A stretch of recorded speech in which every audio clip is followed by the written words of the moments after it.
When we start a presentation at Royal Road University, we find it very important to acknowledge the land that we're on. So if you can all plant your feet on the ground, maybe take a deep breath and just recognize the indigenous lands that we're joining from today. So I am on campus here at Royal Roads University, and we're located on the traditional lands of the Cossacton and the Lekwungen families and nations, also known as the Songhe and Esquimalt. And it's with deep gratitude that we now learn and work here, where the past, present, and future of non-Indigenous and Indigenous people come together. And we're super pleased to have National Indigenous Peoples Day tomorrow on campus, big event here in Victoria. So I look forward to continue to learn with so many communities and everybody. So if you know the Indigenous land you're joining us from, please enter it in the chat as well. I see many people introduce themselves. Thank you, thank you. Making sure that everybody is here to hear about the good program, we're here to talk about the Doctor of Social Sciences. And we have two graduates with us. We have Dr. Sylvie Plante and we have Dr. Elizabeth Sparling. And the session will be led by our program head that everybody loves so much here, Marie Bernard. And they will have some time in a few minutes to introduce themselves and tell you about their experience here at Royal Roads University. And myself, I'm Nancy Prévost-Maurice, education specialist. So I do all the student recruitment side of Royal Roads. And we have Rhonda White that is here behind the scene. She will be putting some links in the chat, answering questions. She's with Enrollment Services, so a great service you can use when you make your choice for a program here. We also have Carol, that is the school director for this program, and we have Yvonne Scott as well. So many people. We're well supported today. So thank you again, everyone, for being here. The agenda, I'll do a brief overview of Royal Roads. We'll look at the program. I'm just letting some people in. We'll hear from our students and graduates, and then we'll review the application process and requirements. So we have about 60 minutes together. If after the session you still have a few questions, I'm happy to stay on and answer any personal question, more detailed one. And maybe you're asking yourself, why explore Royal Roads University? And I can't wait to hear from Elizabeth and Sylvie about their experience.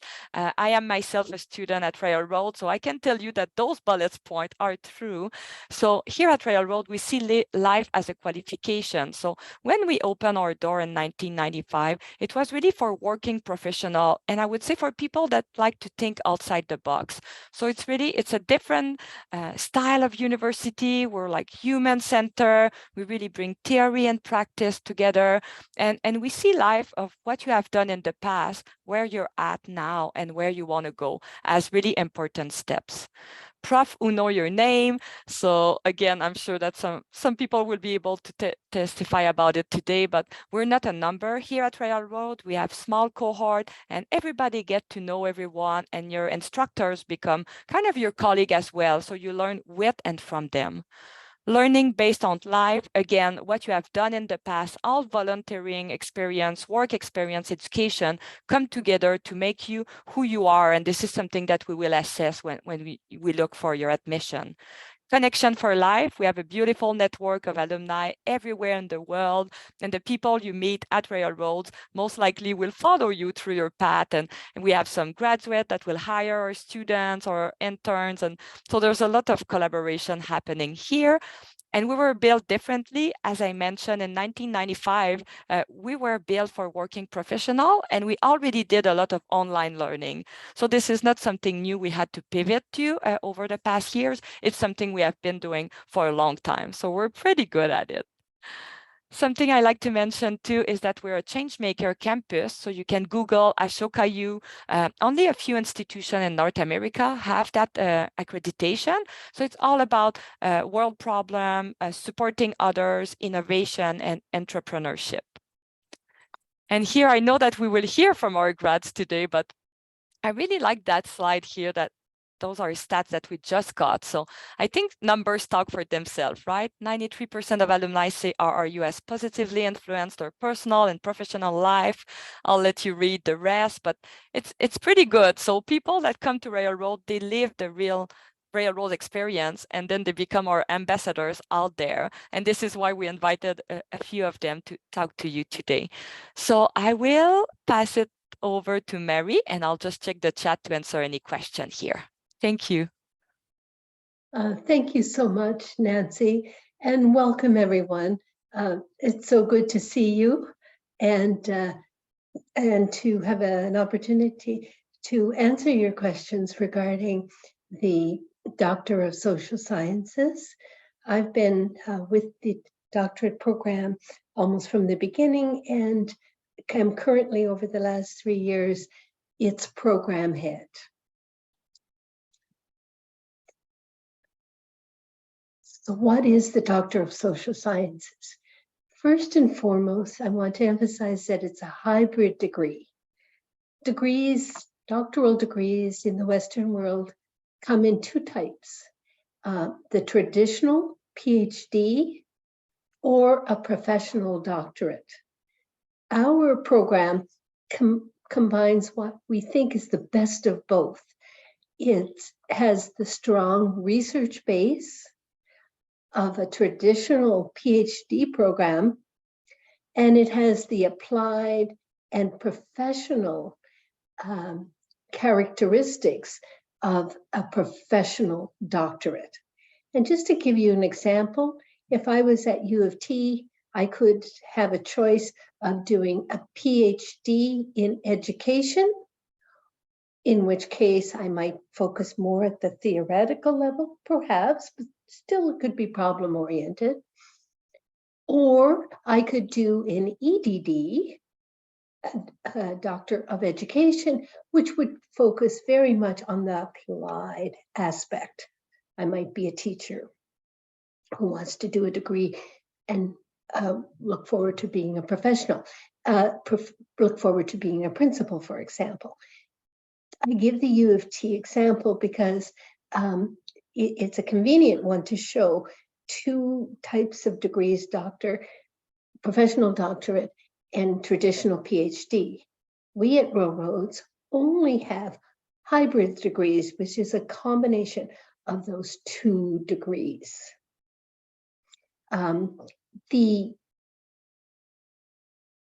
Another difference for us is our hybrid degree crosses many, many disciplines.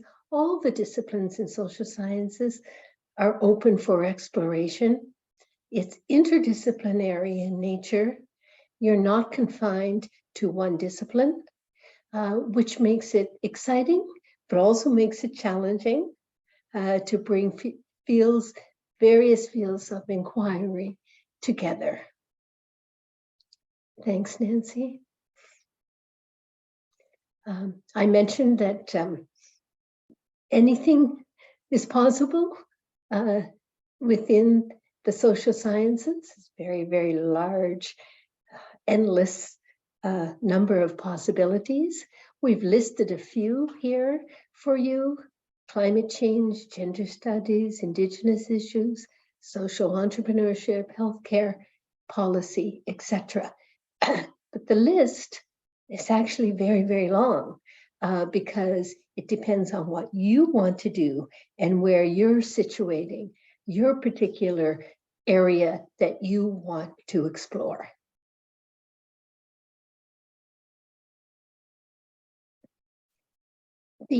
As I noted, the program is interdisciplinary in nature, and in fact, our entire university is interdisciplinary in nature. Probably the only fully interdisciplinary university in Canada.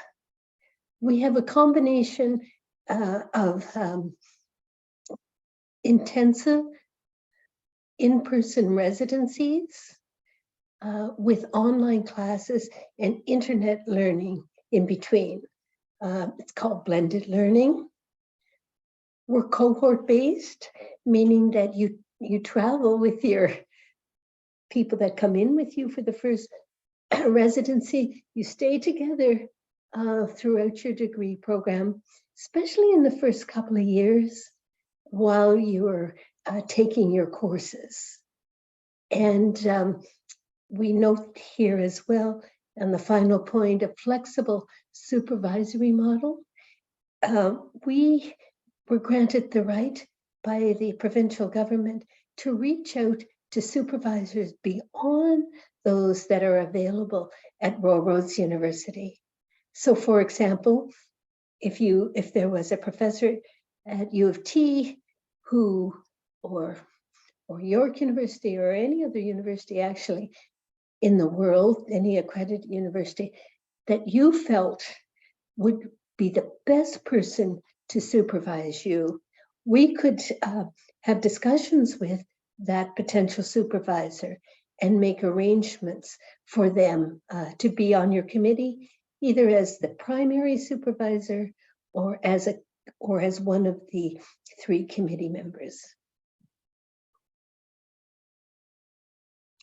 The program is 4 years, maybe more or maybe less. It's almost always more rather than less, but we have had a few where it's been less, where students have graduated within the 3 years, slightly more than 3 years. Currently, our blended residencies are 3 weeks long, and with the online work in between those 2 residencies, one the first year, and then you come back the second year as well. Right now, we're planning for our winter residency, where the courses start in January, and the in-person portion starts in February for 3 weeks. Student funding. One of the things I like to emphasize here is that we do have a number of entrance scholarships and doctoral scholarships, as well as because we're accredited university, the ability to apply to the federal government and provincial government grants, including the Social Sciences and Humanities Research Council, Canadian Institutes for Health Research, and MyTax. Sylvie can tell us more about MyTax as well. Excuse me. However, I would really like to emphasize that if you are considering this degree, that you really want to make sure that you can self-fund this degree, because as one knows, during competitive processes, such as for student funding, there is never a guarantee of funding. So you want to be really clear in your mind that over the next 4 years or further, that you do have the ability to contribute it. It's at least 20,000 plus a year for the degree over 4 years. Rhonda, or Ron, I think mainly it would be Rhonda, can send you out further information or the contact that we have here on, or the contact that's listed here to talk more about funding, to inquire more about funding. Now we get to the part that I find most exciting, to talk to actual doctoral graduates from our program. And I'm delighted to introduce Dr. Sylvie Plante and to introduce Dr. Liz Sparling. Sorry, I have a bit of asthma. These 2 graduates did 2 different styles of dissertation. Elizabeth did the traditional monograph, and Sylvie did what's called a dissertation by portfolio, which is a shorter synthesis paper, and then 3 portfolio pieces, including a journal article a video, etc. So we thought it would be good for you to hear from both perspectives how a dissertation could be carried out. So I think then we'll turn to each Elizabeth and to Sylvie for an introduction of themselves further and their experience at Royal Roads. Sylvie, how about you start first and then you can pass it to Elizabeth? Sure. Thank you so much, Mary, and thanks to the whole DSocSci team for being very, very welcoming and bringing me back into the Royal Roads family. It's great to stay connected like this. And I remember being on a webinar just like this back in 2014. So I completed the DSocSci between 2015 and 2021. And the dissertation I completed was called Leading Innovation in Public-Private Partnerships Using Social Capital. And I'll just say a few words about my experience, just enough to give you a sense of the types of questions I might be able to answer. And so, as you can see from the title, this was very much interdisciplinary. Our cohort had about 12 people. And what's really interesting in the program is because it's interdisciplinary, other people, like in my cohort, someone did early childhood education, aging in the LGBT community in BC, food security in the First Nation in Ontario. And so because we had such diverse interests, we're able to learn from one another, also in terms of the research methods that we could use when we were getting ready to do our dissertation. So that was really, really interesting. In addition to being able to go on campus for those residencies, which is great now that we're post-COVID, I had an opportunity to teach in the BCom program, Bachelor of Commerce program at Royal Roads while I was there. So I got even more of a sense of the experience on campus and overall the community that we can connect to as DSocSci people, not only within that particular program. And so that's something I can speak to as well. As Mary said, the dissertation that I did was in 3 pieces. I did a video, an article, and online training. I can certainly talk about that.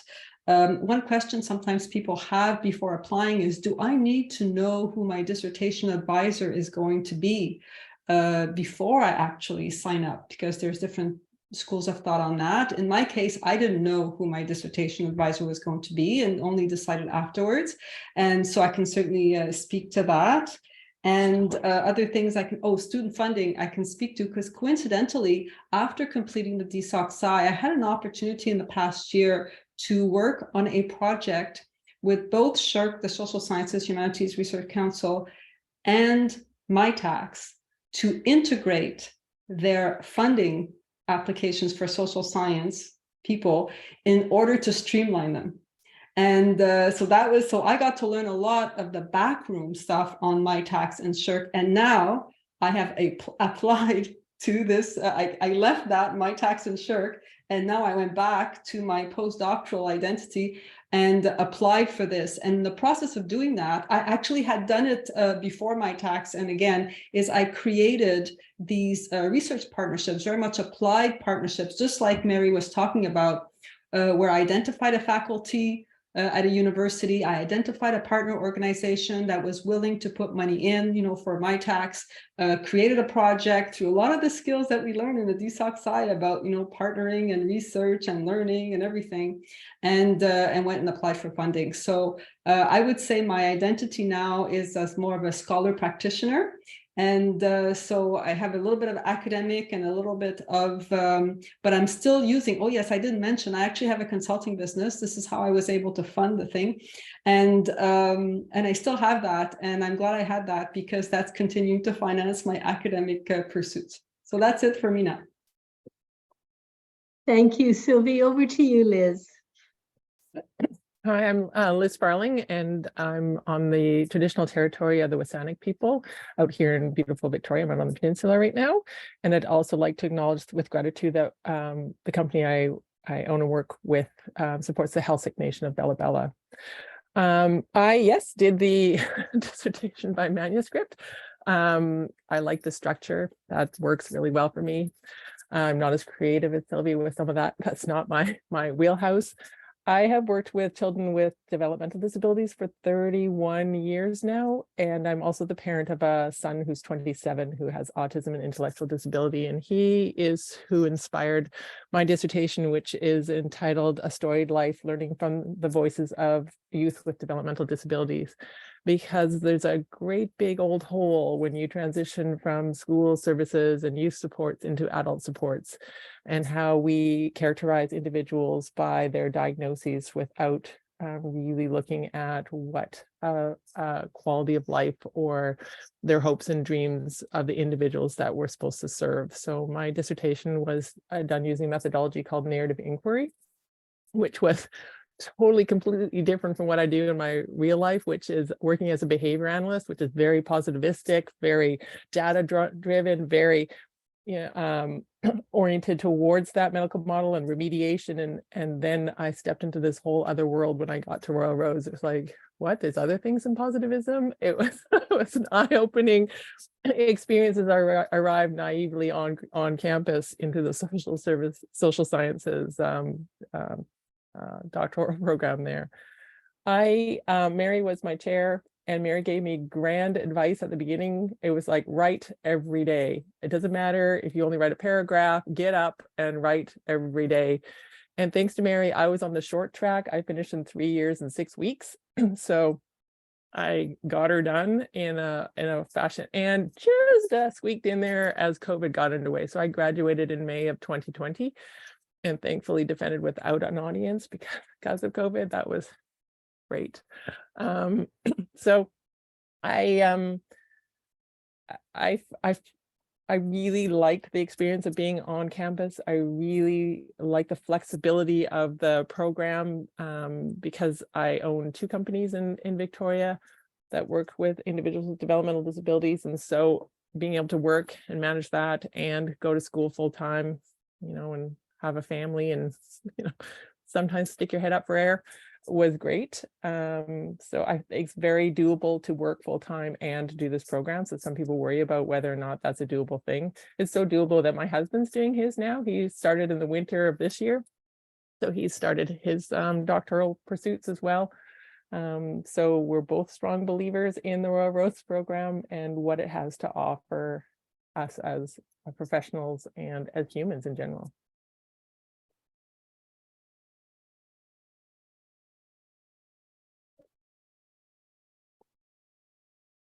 Oh, great. Thank you so much, Sylvie and Liz. Nancy, do we open it now for questions? Yeah, we can. If anyone has question, you can add them to the chat or you can ask to unmute. We love questions, so any question of any sort, don't hesitate. While people are thinking of questions, I can just say a little something. I was in my early 50s when I applied. And so sometimes people say, I'm too old. And so I would say no. It's a question of health and stamina and energy and passion, I would say, more than age. So that's sometimes a question people have. And, sometimes people ask questions about again, that balancing of work life, family life, and so on, which Elizabeth spoke to. And sometimes, there's key period of time when everything comes together. And there's cases where people might take a month off of work as they're trying for that final push to get the dissertation out the door. But it really is designed for you to continue to work. And therefore not leave your community or your workplace apart from that 3 weeks.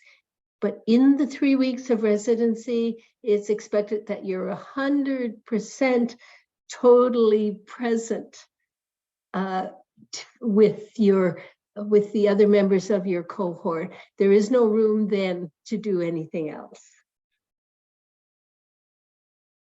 If I may, Marian, asking the question, people often ask, what does it look like, a residency? So Can you both share a little bit about your experience? Liz and Sylvie? Go ahead, Liz. Well, I'm local to Victoria, so that meant I went home every evening, and I was jealous of the people who didn't go home every evening because trying to stay immersed and do all the readings and stuff and be totally present was, I think, more challenging. I would really recommend just staying on campus anyway, if you're local, because then you're in that experience, fully immersed in that experience. But it's 2 classes a day kind of thing. There's a lot of opportunities to chat with your cohort. It's very group, it's not lecture style, it's none of that. That's not a thing. It's an opportunity to share ideas with other people and get feedback on what you're thinking. A lot of opportunity to run ideas past people and for them to help you to see the error of your way. So it's great. I think the residence, the 3 weeks, is an excellent experience for that group learning and really getting that interdisciplinary feel and transdisciplinary feel going. One thing I can add, and I'm in Ottawa, so I would say that part of the experience of being on campus is being immersed in the natural environment that is that part of Vancouver Island. People who live there, take it a little bit more for granted. But for those of us who live in, other parts, and being able to connect to that natural environment. And when I was in the residency, they did something which I don't know if they continue to do, but they had our cohort and the one that was ahead of us together. And we had an activity where we went out further north, I forget, there on the coast, looking at that big old tree, 900-year-old tree or whatever. And we spent a day going up there and with those people who had, were a year ahead of us. And so we're able to exchange with them. And I'm still in touch with some of those people in the cohort ahead of us. And so the combination of the natural environment, and as I was mentioning, not only your cohort, but people around, the other professors, people in other faculties, people in the garden that take care of the garden. Like, I would say that that's one of the things that's unique about Royal Roads, is that combination, even though it's blended, that sense of place that you get by being there is something that you remember.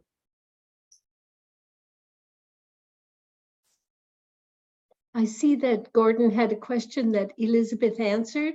Elizabeth, would you mind letting others know what that was? Yeah, there was a question around doing 3 cohorts in the 3 weeks, but I did 2, the regular residencies, 2 residencies, but I finished my dissertation well within the 4-year period so I did finish the whole thing within 3 years and 6 weeks. And where people, are able to go faster, the first year and into the next maybe half of the second year, there's a total of 6 courses that you have to take. And then you're preparing for your candidacy exam. There's an oral exam and a written exam, and then your dissertation proposal. It is before you do the candidacy exam that you finalize who your supervisor will be. So when someone goes more quickly through the process, it's at the dissertation stage, because after you finish all those requirements, all 6 courses, the 2 candidacy exams, proposal and ethical review, you start your dissertation. And then from there on in, you're together with your supervisor and committee members to complete that dissertation. So the speed at which the dissertation proceeds, it determines how long you will be in the program. 4 years is the standard. Most people, I would say, probably go into the 5th year. It takes a while to do that final piece.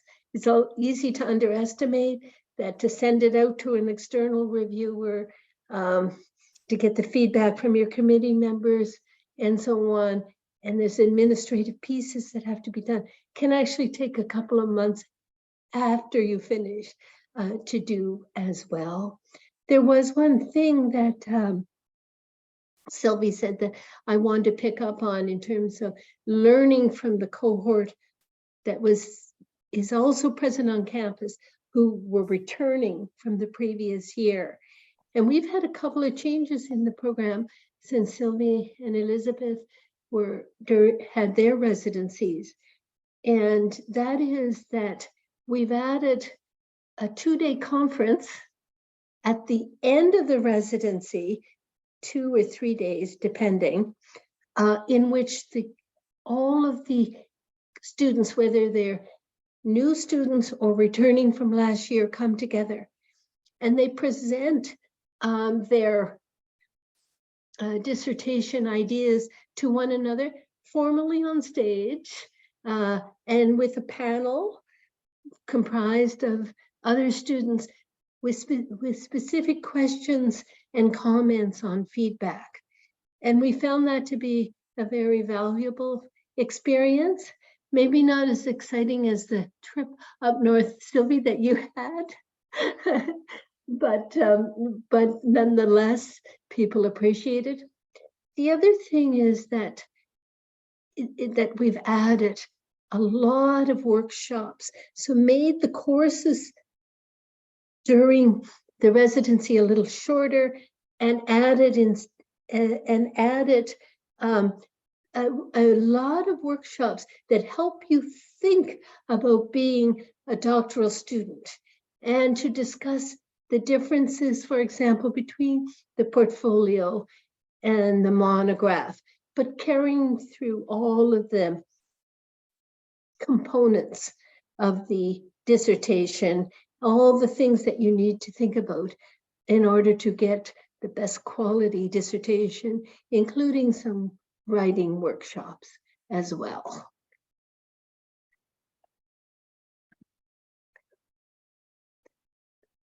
Mary, there's a question about the sequencing. I think it's very helpful. You're talking about, what happens at the end. It sounds as though some people would like to know kind of what's the sequence. Maybe the order of courses has changed. Right. Okay, so I'm just going to describe it from beginning to end, but only in a few minutes. Okay, you come in for your first residency, and let's say that's January. 2 courses start online for the month of January. Those courses are a social theory course and a paradigm course. So it's quite theoretically oriented, but still with that applied lens in your first 2 courses. There will also be a number of workshops, up to 8 or 9 workshops during that time, and an opportunity to meet other faculty members.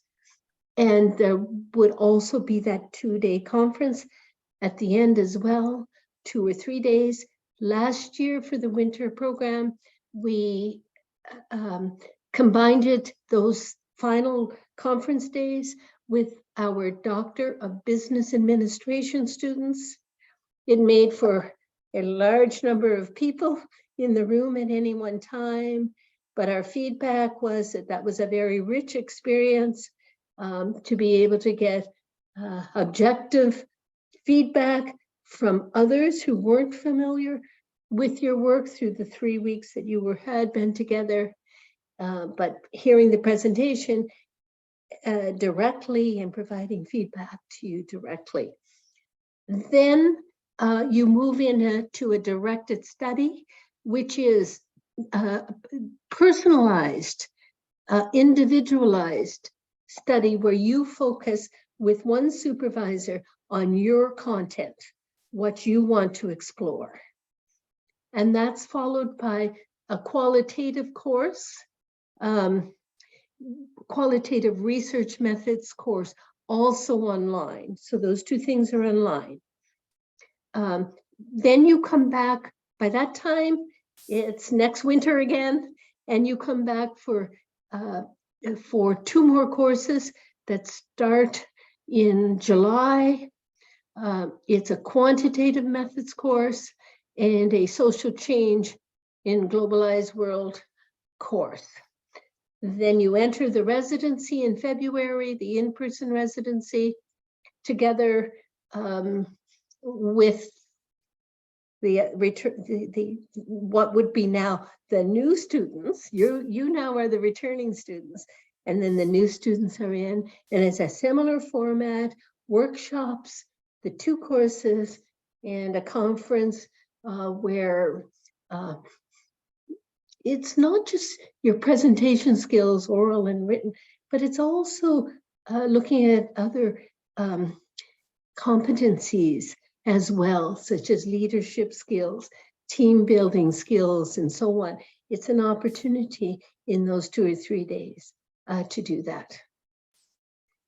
By this time, you're getting quite familiar with who possible supervisors are for you. You may have even began to interact in your very first year with potential supervisors. But when you finish the residency, second residency, you will have to begin to formalize that and nominate a supervisor. Often it's your directed study supervisor, but it does not have to be. And 2 others that would be your committee members. So it's like a primary supervisor plus 2 other committee members. It can be 3 as well. Then once you have that committee in place, you do your written candidacy exam. And in some ways, that's like your draft proposal, but more. You're identifying your fields of inquiry.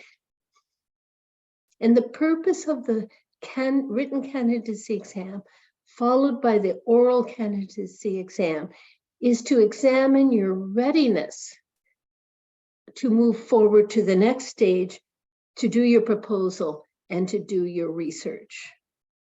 So you pass the 2 candidacy exam, written and oral.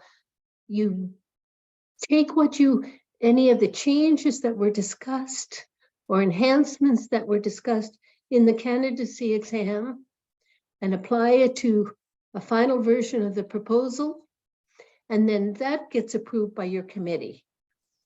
Then all research at Row Roads, almost without exception, involves human participants, and therefore an ethical review is required, a really important part of the process. And then once that's approved, you're free to start your research finally.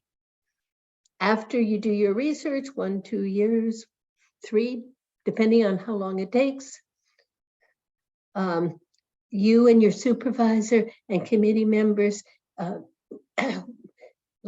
share and discuss your dissertation for quite some time. The feedback process tends to keep moving in a cycle until everybody's satisfied.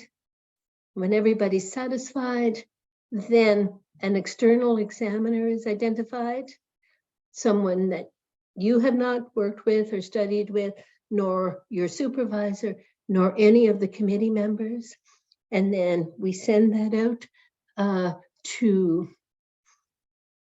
the first external that you identify. Sometimes it takes a few times because they may be busy or they're not available or otherwise not available to do the external review. You get the external review back, you set your exam date with your committee members, you include me because I chair it, and then we have the public defense. And public defense usually means over Zoom, and members of the public, often your colleagues or family members, or friends, will register in advance to come to your defense. 3-hour defense. Candidacy exam is also 3 hours, but it usually ends up being a really interesting, robust discussion. And then after that, assuming all is well and you've passed the defense, Then there's some administrative pieces that need to be done, that you need to account for the time for, like getting the piece to the library checking for copyright, etc. That's about it.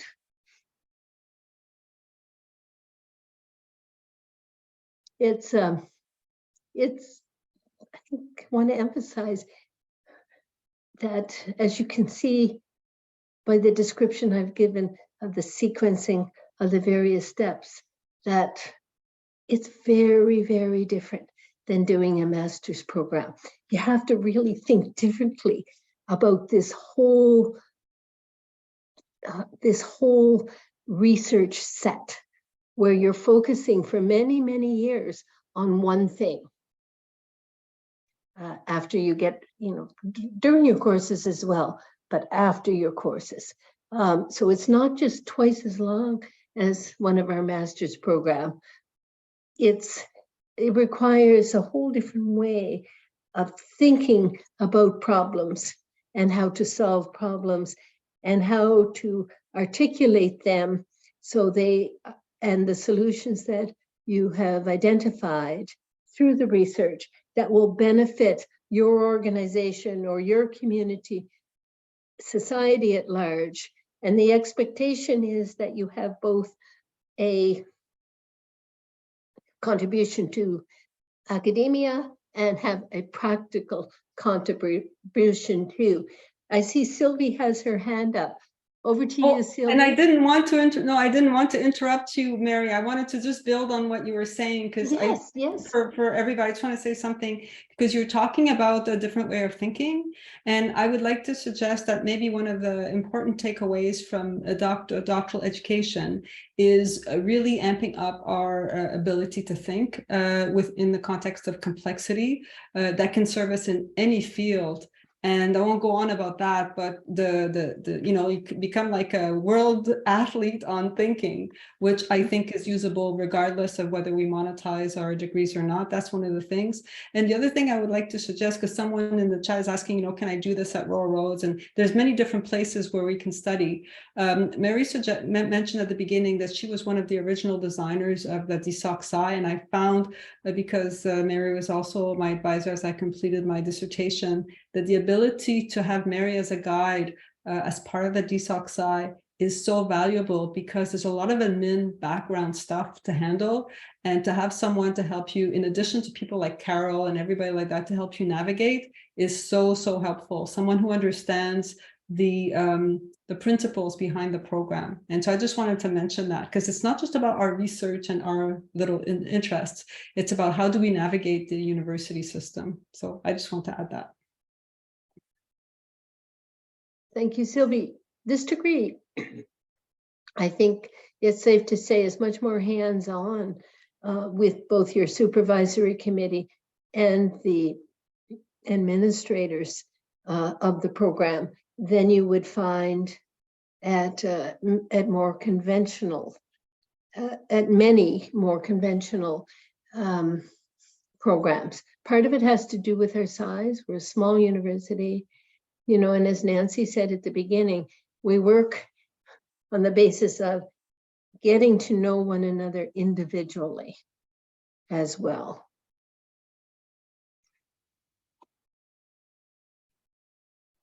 A question I often get when I do recruitment is, what would you say was your hardest moment, or what did you find the hard part of your program?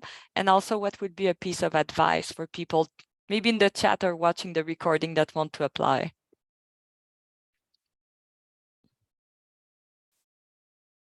I'm sorry, Nancy, what was the first part of the question? Sorry. Yeah, the hardest moment during the program. People sometimes like to see and hear, like, did you struggle a little bit during your program, and how did you overcome that? And then a piece of advice. And I know you have been sharing a lot already. Sylvie, Elizabeth? Well, I'll start with just a piece of advice. Halfway through at one of our residencies, we had a guest come over, and she had completed her doctorate. And she mentioned how after completing her dissertation, she had a nervous breakdown and basically was out of it for 9 months. And after doing a little bit of research, I realized that it's actually quite common for people pursuing these types of degrees to get very sick, physically and mentally. And I realized that to me, this was an achievement because I did not gain 50 pounds or do any of that stuff. And I would say be so careful to maintain your physical, mental health, have your support system, balance, do what you need to do to stay healthy, because you don't want to become a statistic of having a nervous breakdown after your PhD. I would say that's the most important thing, so that you can live in it to enjoy the fruits of your labor. I would say for me, there wasn't any one specific point where it's like, ooh, but I think when you first start, in particular, there's this general fear. Like you just arrive on campus, it's like, I've been out of school for a while. I'm more mature too. like Sylvie, so I'd been out of school for I think like 20 years. It was like, can I write anything anymore? It's like, so there's this general kind of fear when you arrive, and the imposter feeling when you arrive, and that kind of goes away.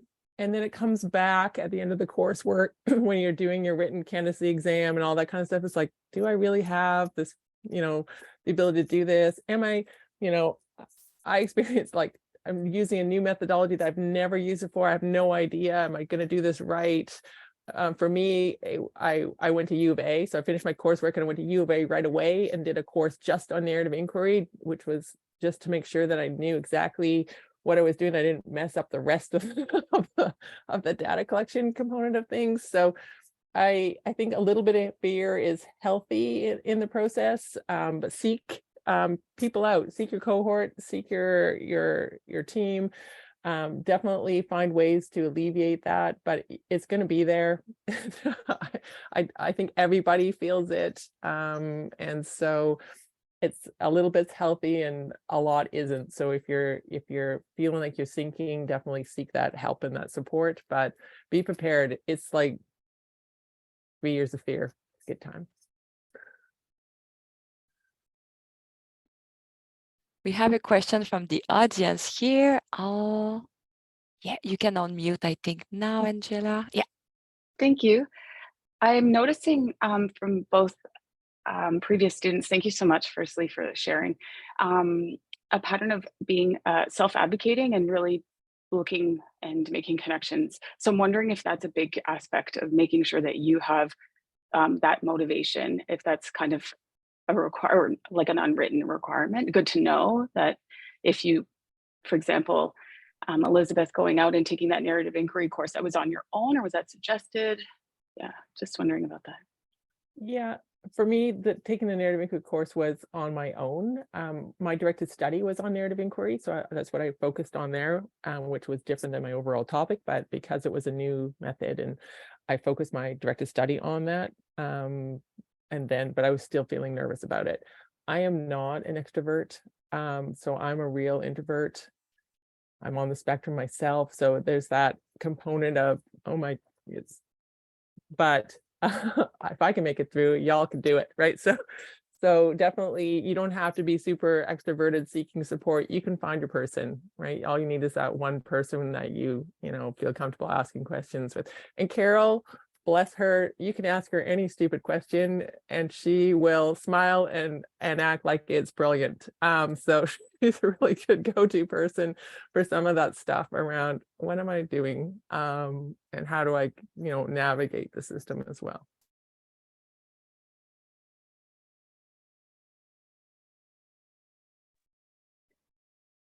I'll add just a really quick comment, and just in my experience over the years, and of just from what I'm perceiving, is that I perceive perhaps where it could become a little more challenging is when you start in a cohort model of a program, and that cohort you're with throughout your courses, you're with the same group of students, and then lo and behold, so all your courses finish, and now it's almost like you all part ways and you all kind of go out now and on your own, if you will, with your supervisory committee. But I know cohorts, they self-organize, they keep connected in other, in ways now that they're not coming to campus for residency or in courses together. But I think that my guess would be that could be somewhat challenging in that period of you're on your own now. And it can be, I think, it can be isolating too.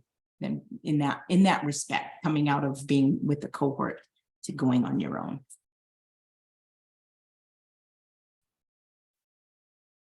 Are you okay? We have one more question. I will ask you to unmute here. Let me know if that works. Yeah. Hello. Can you hear me? Hello. You're breaking a little Can you hear bit. me? Yeah. Hussein speaking. Hello. Okay. Sorry, it's the network. I just want to say thank you for joining you, though I came very late because I am preparing for my final presentation. I was in Amsterdam. I want to ask about my previous application for last year. So what is going to be the step forward to like the review processes of my application concerning the doc on social science? Shall I answer that? So just like other universities, your application is first reviewed by admissions here at the university, and then it goes to the Doctor of Social Science program. It goes to the college, and then from there, the college brings together adjudicators, and the file is reviewed by a number of adjudicators, and sometimes more information or different information is asked for, and then once we adjudicate, it goes back to admissions, and then the correspondence is between you and admissions. I do encourage people to talk to me, to email me if you would like to talk in advance, particularly about your research ideas. And Rhonda White, who's on this Zoom call as well, is with enrollment. And Rhonda, it's often best, what we often do is Rhonda will speak to potential applicants first, or send them information first with all the administrative and operational information. It's very, very detailed. She provides, she answers all of those questions for you. She just put her email in the chat box for you. And then after that, you make an appointment with me or email me, and Yvonne, who's on here today, will email you back with a suggested time to speak with me about your research itself. I do about 50 or 60 of those calls a year, so don't hesitate if you would like to talk with me, and also prior to that, talk with Rhonda.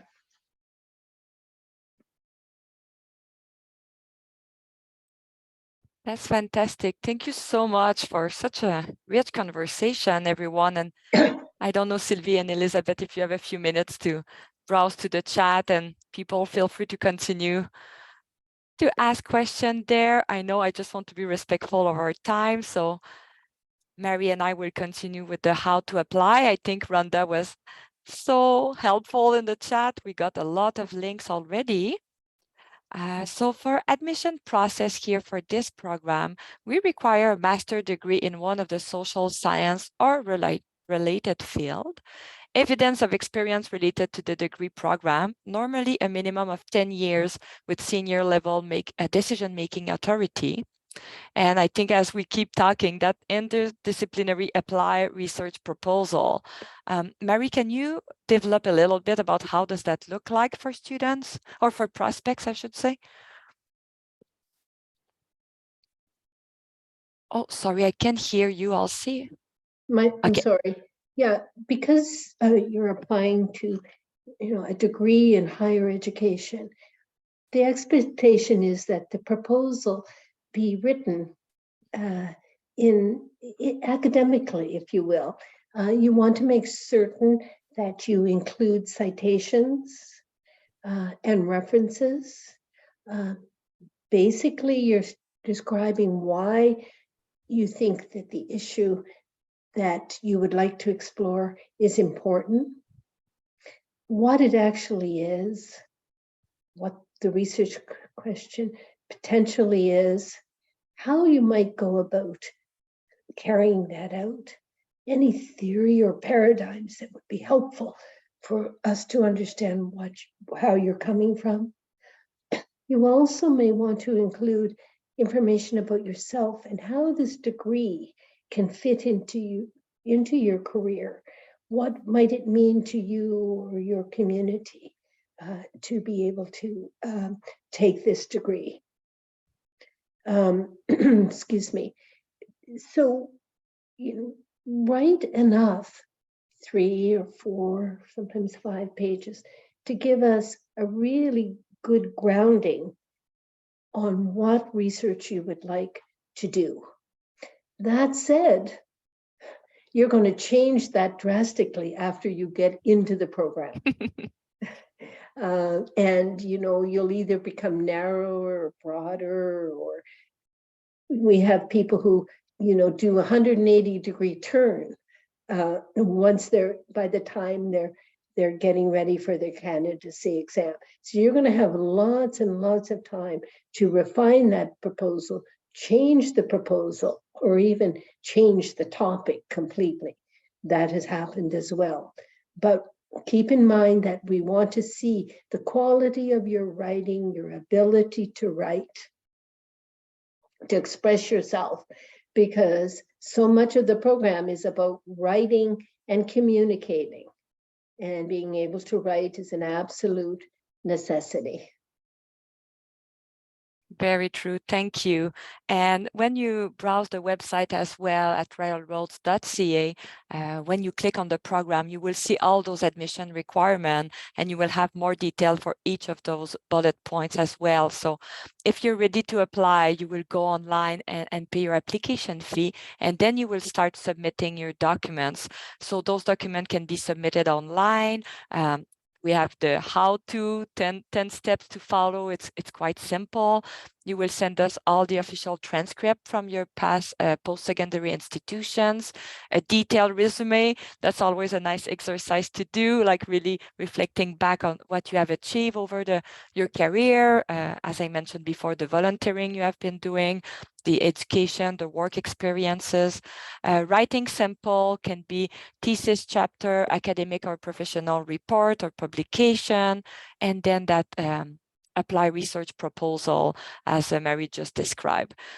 And I know that this program is quite a huge step for you. So use, please, the resources that you have available, talking with Rhonda, Enrollment Services, or with Mary and her team. I think you can get the support you need to answer those questions and be successful. And the learn.more@railroads.ca that we see in the chat is a great email to use as well. So we put this next intake that is already in 2 weeks, just because we know some people in the call, you're already in your application process. Maybe you just have a few more documents to submit.